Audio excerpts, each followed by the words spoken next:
తీరిందని గుర్తు. ఏదో నా వంశం పెరగాలి, నాకు మనవడ కావాలనుకున్నాను. ఆయన ఇలా అన్నాడు, తోరణం ఎగిరొచ్చి పట్టుకుంది. నాకు మనవడు పుట్టాడు, వాడికి బాలసారి చేస్తాను, వంశం వృద్ధిలోకి వచ్చింది, చూశాను, సంతోషించానని గుర్తు.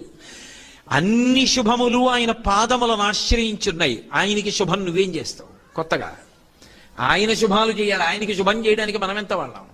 చెయ్యలేవు. చరణయుగళస్తే అఖిల శుభౌ కమర్థం దాంగేహం. ఈశ్వరా, నేనేమివ్వను నీకు, ఇంకా నేను ఇవ్వడానికి నా దగ్గర ఏం లేదు. కానీ ఒక్కటి ఉంది, దాని చమత్కారం ఏమిటో తెలుసా? నా అంత వాణ్ణి నేను నాది అంటుంటుంది. అదే మనస్సు. ఆ మనసు శంకరా మీకు ఇచ్చేస్తాను, అది పుచ్చేసుకోండి.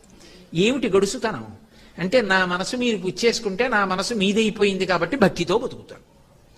కాబట్టి కమర్థం దాంగేహం భవతు భవదర్థం మమ మనః, నా మనసు మీదగుగాక.